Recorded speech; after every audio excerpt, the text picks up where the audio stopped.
연구원 여러분 안녕하세요. 오늘은 21년 8월 2일 오전 시간입니다. 모처럼 비가 지금 내리고 있어요. 물의 이동이 시작됐는데 이제 아마 많은 물의 이동이 시작될 거예요.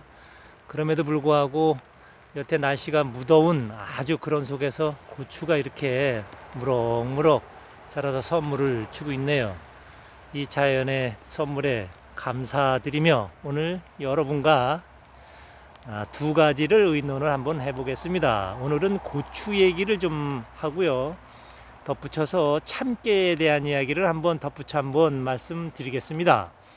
자, 오늘 먼저 고추입니다. 고추 이곳은 지금 건불 고온 융합 발효 퇴비 이 한 가지만을 갖고 이렇게 지금 농사를 짓고 있죠. 물론 고추뿐만이 아니라 여러 가지를 다 그렇게 하고 있는데 오늘은 고추와 참깨를 조명합니다. 여기는 물을 70%를 계속 맞춰 줬고요. 그리고 모종에서는 액비와 퇴비차를 활용해서 유기화, 무농약 이렇게 해서 모종을 키웠죠. 자, 그리고 밭에다가는 그 건불 고온 융합 발효 퇴비를 넣어서 토양 발효를 3년차 하고 있는 곳이고요. 재식 거리는 주와 주 거리를 70cm로다가 했고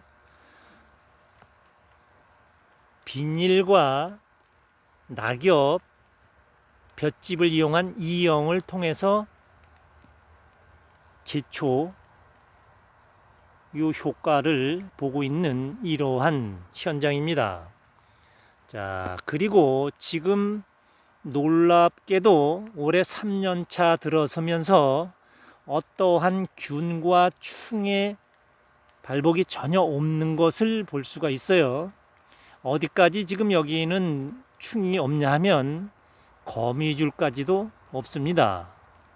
아마 의아하게 생각하시는 분들도 있을 거예요. 그래서 다시 한번 충에 대한 것을 짚어보겠습니다. 충이라는 것은 토양에 문제가 있어서 생기는 것이죠. 제가 지렁이도 충이다, 땅강아지도 충이다 이렇게 표현한 대목이 있어요. 그래서 지렁이나 땅강아지가 있는 것은 토양이 지금 살아나고 있는 중이다 이렇게 생각하시면 되고요. 토양이 완전히 살아나면 어떠한 충도 없다는 것을 다시 한번 강조해서 말씀드립니다.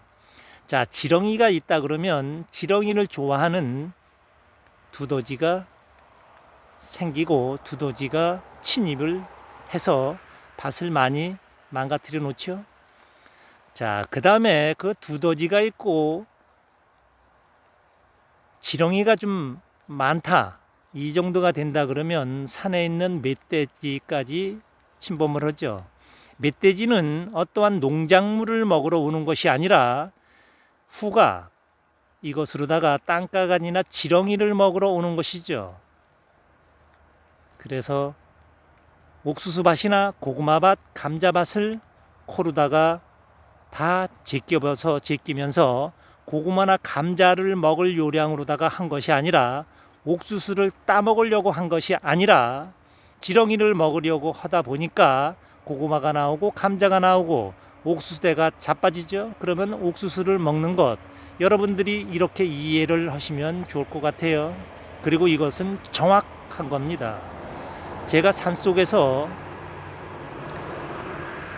수년간을 계속 실험한 결과니까요. 자, 그리고 이제는 토양 발효를 해서 3년차 들어가면 어떠한 동물의 피해, 충의 피해도 없다는 것을 다시 한번 말씀드립니다. 어디까지? 거미까지 없다는 말씀을 드립니다. 농약을 쳐서 살충제를 뿌려서 거미가 없는 것이 아니라 스스로 다스려져서 없다는 것을 다시 한번 말씀드립니다.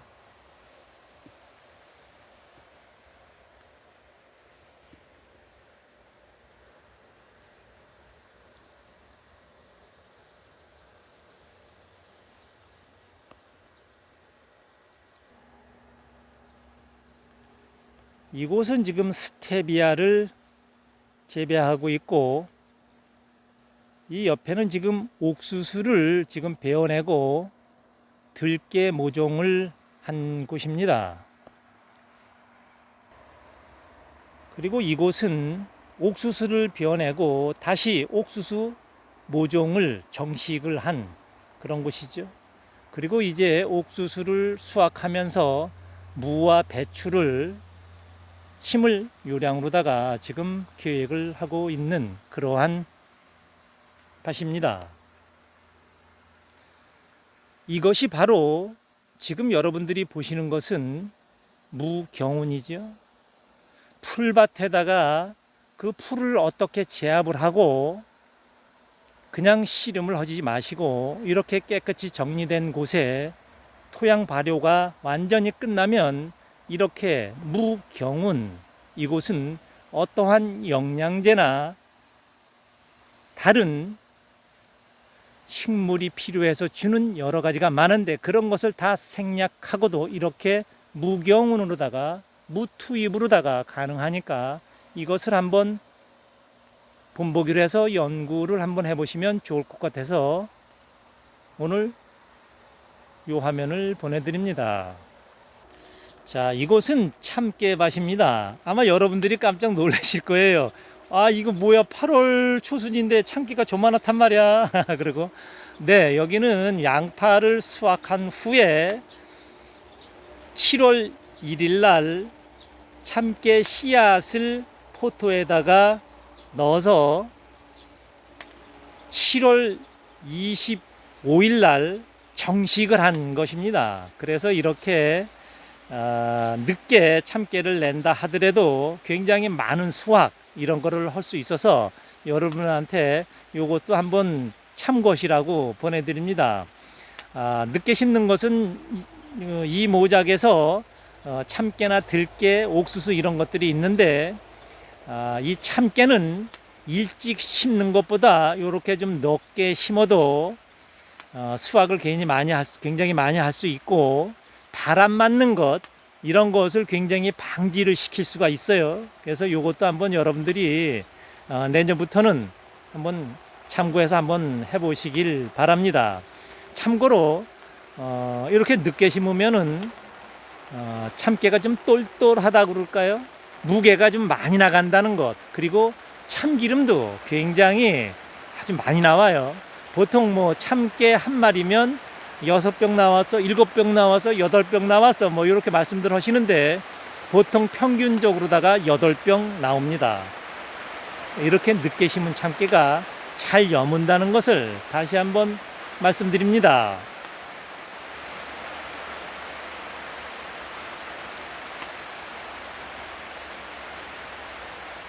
참고로 이곳은 200평입니다. 그리고 여기는 위에 비닐을 씬 덕이 있는 그런 곳이고요.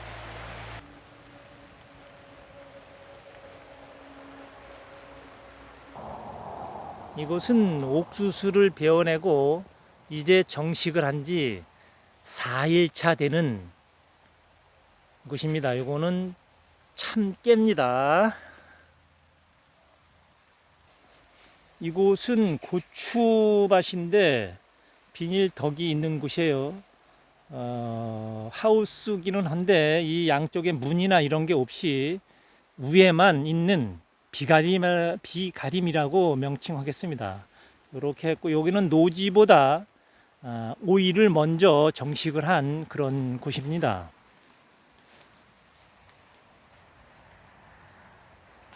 그리고 이쪽은 품종별로다가 따로따로 있는 그런 곳이에요.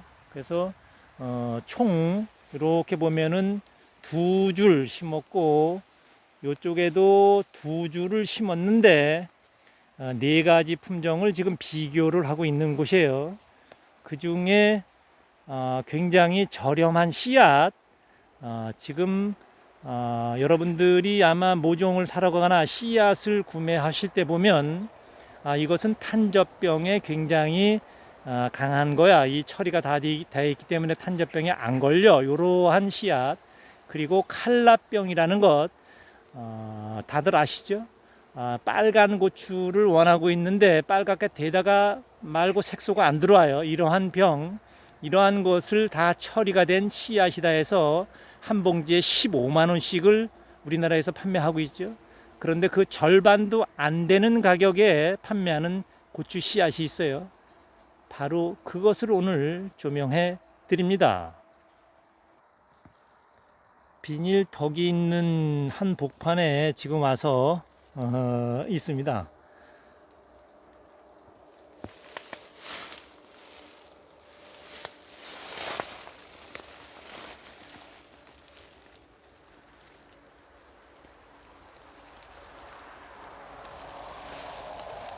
지금 중국에서 3년째 우리 농장에서 지금 환경농업을 배우는 분이 있어요. 김창국 씨라고. 중국에 들어가서 멀지 않아서 아마 이것을 펼치려고 준비하는데, 창국 씨 고생 많아. 더운데 고추밭에 남았는데 고추를 좀 들고 있는데 어떻게 좀 마음에 들어? 고추가 어때? 아, 이거 고추가 큼직큼직하고 응, 깨끗해 보이고요. 응, 시중에서도 보면 이런 고추 보기가 드문데요. 어, 여러 군데 다녀보면서도 고추 농사하는 거 보면요, 이런 고추를 처음 본 것 같아요. 처음 봤어? 예, 뭐가 이게 많이 달린 거? 많이 달리고 어, 그 높이가 키가 높고요. 응, 첫째는 이거 고추가 깨끗한 감을 줘가지고요. 응, 응.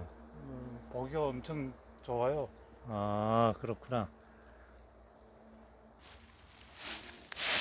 손에 들고 있는 것 좀 잠깐 볼까? 이야, 진짜, 마음에 든다. 이거 뭐- 쭉쭉 뻗은 게 진짜 색깔도 좋고. 예, 그래. 물론 뭐 이게, 일부러 좀 잘생긴 거를 좀 딴 거지? 어, 뭐 거의 다뭐 거의 다 그래? 차별이 없다시피 하니까요. 어, 뭐 이쪽 거는 열로 더 큰데요, 이거보다. 그래? 그래. 지금 여태 화면에 비친 것이 그 굉장히 저렴한 품종, 그것을 지금 조명해서 지금 보여드리고 있는 것입니다. 그래서 어떠한 균, 칼라병, 뭐 이 모든 것은 왜 일어나는 것일까? 진딧물은 왜 오는 것일까? 또한 총체벌레 또한 왜 생기는 것일까? 이것을 여러분들이 아시는 게 중요할 것 같아요. 그래서 그 부분을 다시 한번 강조해 드립니다. 이 고추는 아무런 병과 관계가 없죠. 그러나 이 정화를 하고 있는데 토양을 정화를 시킬 의무가 있죠. 그래서 이 아이는, 이 고추는 토양을 정화시키던 중 너무 많은 그 오염에 쌓여서 우리 사람의 눈에 보여주는 것이죠. 어떠한 균과 칼라병, 무수한 충, 모든 것은 토양에서 오는 것이다는 것을 보여주는 것입니다. 그래서 지금 건불융합 고온 발효 퇴비를 다시 한번 말씀드립니다. 지금 이곳에 낙엽이 들어와 있고 볏짚도 있습니다. 그러나 우리는 이것을 그냥 아무렇지도 않게 지금 접하고 있죠. 다시 한번 말씀드립니다. 산에 이러한 낙엽이 있는 것은 어디서 온 곳이 있죠? 예를 들어 봄에 나무가 물을 올리며 이파리를 만들어내죠. 그리고 1년 동안 정화를 하고 열매를 맺어서 서리가 올 무렵 나무에 물은 내리고 낙엽이 떨어지죠. 자, 그 낙엽은 온 곳이 분명히 있어서 돌아갑니다. 그 돌아가는 곳을 우리는 알 수는 없지만 빨리 돌아갈 수 있게 하는 게 에너지 농법의 핵심 기술이죠. 그것은 어떠한 수분과 건물을 융합해서 자기 스스로 열을 나게 만들죠. 그리고 나서 다시 한번 생각을 해보시면, 자, 돌아온 곳으로다가 돌아간다. 그러나 산에서는 약 1000년 동안을 서서히 분해가 돼서 천천히 돌아가지만, 에너지 농법에서 이야기한 발효 방법을 쓰게 되면 단 70일 안에, 길면 150일 안에 이것을 전부 다 에너지화, 돌아갈 수 있도록 만든다는 것이죠. 그래서 건물을 1000년 동안 돌아갈 수 있는 그 에너지를 모아놓은 것이 에너지 농법에서 발표한 건물 고온 융합 발효 탭입니다. 이 한 줌을 토양 발효에다가 쓰면 1000년의 에너지를 지금 쓰기 때문에 토양 발효가 잘 일어나서 어떠한 균과 충 이런 것이 발복을 안 한다는 것을 짧게나마 말씀을 드리며 마치겠습니다. 여기는 다음 세대를 위한 농사업을 하고 있는 이장집입니다. 감사합니다.